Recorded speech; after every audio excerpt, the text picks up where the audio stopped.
Allora, il Museo di Capodimonte ha da tempo messo il pubblico al centro della sua missione. Non direi che abbiamo iniziato prima di altri musei. È una situazione un po' italiana, che noi abbiamo grande collezione, ma non sono sicuro che abbiamo ancora grandi musei. Una collezione è una cosa che è necessaria per il museo e da questo punto di vista la storia dell'arte italiano ci aiuta ovviamente moltissimo. Tutti i nostri musei sono di collezioni straordinarie, ma i servizi di questi musei, la loro missione educativa, sociale, contemporanea, spesso è indietro in riguardo al resto del mondo. Per questo evento di EDI è molto importante.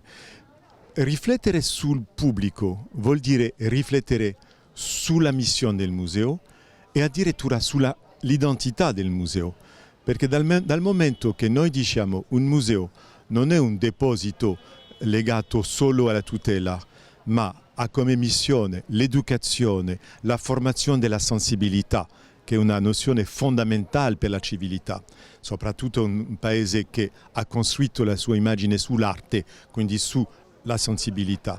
Tutti questi aspetti che sono fondamentali per il museo contemporaneo sono trattati in questo forum importante e vedremo che in tanti musei i programmi educativi sono molto più all'avanguardia che i nostri.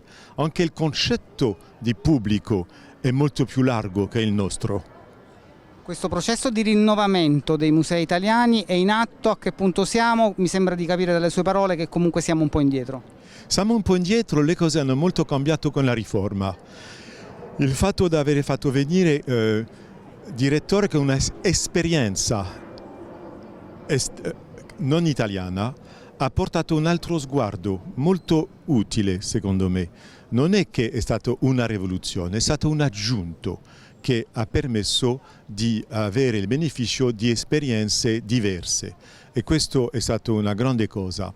E poi il mondo stesso sta cambiando. Il fatto che la digitalizzazione sia diventato una vera rivoluzione di linguaggio, di comunicazione, di concettualizzazione, di organizzazione del mondo, perché alla fine la digitalizzazione è un linguaggio e cambiare un linguaggio vuol dire cambiare il modo di pensare, di organizzare il pensiero e di comunicare tra di noi.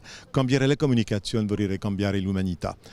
Tutto questo è molto profondo, molto difficile, molto importante e siamo solo all'inizio di questo cambiamento. Quindi sì, i musei italiani sono indietro dal punto di vista dell'inserimento del museo nella società civile. La pratica culturale degli italiani in generale, lo sappiamo, è indietro in riguardo agli altri paesi europei per la frequentazione del museo. Per un parigino è naturale da andare al museo almeno 1 o 2 volte al mese. Da noi non è così ancora. Lo sarà, speriamo, grazie al lavoro che stiamo facendo per capire anche meglio la sensibilità del pubblico e cosa il pubblico aspetta da noi. Perfetto.